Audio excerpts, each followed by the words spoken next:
শুরু করব স্যার। প্রধানমন্ত্রী আজকে এসে স্পষ্ট করলেন মুর্শিদাবাদের হিন্দুদের প্রধানমন্ত্রী ভোলেননি।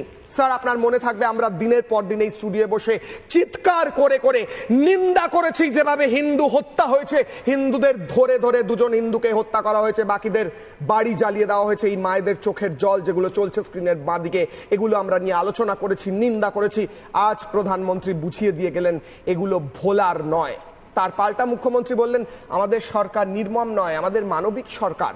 এই রাজ্যের হিন্দুরা সেফ হয়েছে। মুর্শিদাবাদ ঘটনার পর প্রশাসনের মস্তিষ্কে খানিকটা হলেও কি বুদ্ধি এসেছে বলে আপনি মনে করেন? তারা কি কোনো অ্যাকশন নিচ্ছে? বলুন স্যার।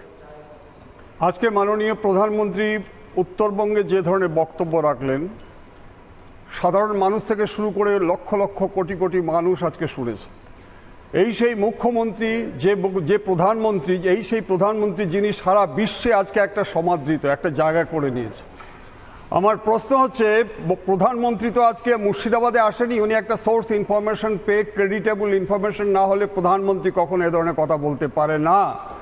কোনো রাজ্যের মুখ্যমন্ত্রী যখন বক্তব্য রাখে উনি নিশ্চয়ই স্পটে যান না, তাহলে ওনারও একটা সোর্স ইনফরমেশন রাখে, সেটার উপর বেস করে উনি বক্তব্য রাখেন। আমার প্রশ্ন হচ্ছে, যে প্রধানমন্ত্রী আজকে সারা বিশ্বে একটা সন্ত্রাসবাদের বিরুদ্ধে একটা অ্যাকশন নিয়ে আজকে দৃষ্টান্ত স্থাপন করেছেন, যে প্রধানমন্ত্রী আজকে আজকে আমাদের প্রতিনিধি দল সারা বিশ্বের জায়গায় পাঠিয়েছে, একটা নতুন ক্রিয়েটিভিটি সৃষ্টি করেছেন, যে প্রধানমন্ত্রী আজকে পাকিস্তানের ভূখণ্ডে 100 কিলোমিটার ভিতরে ঢুকে আজকে এমন অ্যাকশন করেছে তারা আজকে হাত পা ভেঙে আজকে কোমাতে পড়ে আছে, সেই প্রধানমন্ত্রী যখন বক্তব্য রাখে যে মুর্শিদাবাদে আজকে দিনের পর দিন যে ধরনের অত্যাচার হয়েছে, সে কথা আপনি ছেড়ে দিন।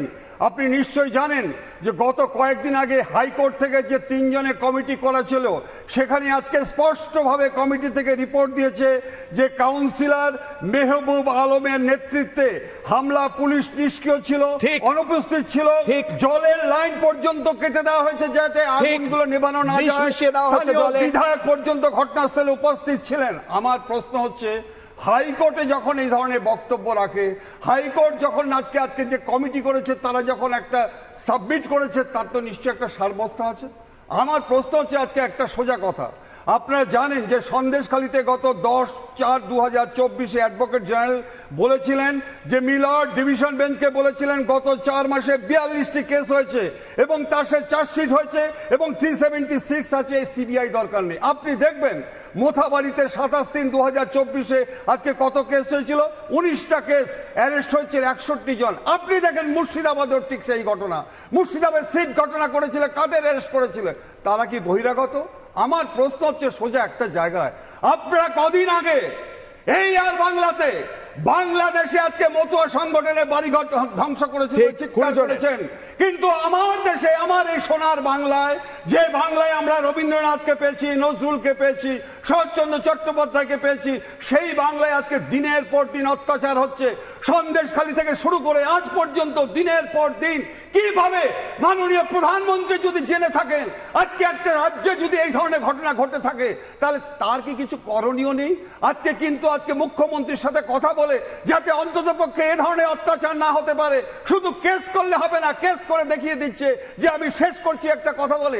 কিশলয় লজ্জা লাগে জানো তো, মুর্শিদাবাদ থেকে যখন নাকি আজকে বিএসএফ কে পাঠানোর পরে আরো বেশি বিএসএফ দরকার ছিল, রাজ্যের একজন অ্যাডভোকেট বলছেন there is no material on record to show that the state government has failed to perform its obligation and discharge its constitutional duty। এটা কি বলছে? হ্যাঁ, তারপরে আজকে বিএসএফ পাঠানো হচ্ছে, তারপরে মেয়েগুলো মনে হচ্ছে যে বাংলাদেশ থেকে আজকে পুনর্বাসনের জন্য আজকে হাজার হাজার মেয়েরা যেমন নদী পার হয়ে আসছে, কান্না করছে, চিৎকার করছে, যেভাবে বাবা এবং ছেলেকে হত্যা করেছে। তুমি বাংলাদেশের সাথে আজকে প্রমাণ করো যে যেভাবে হত্যা করা হয়েছে, তারপরে পুলিশ ইনঅ্যাকশন, এটা কিন্তু ভাবা যায় না।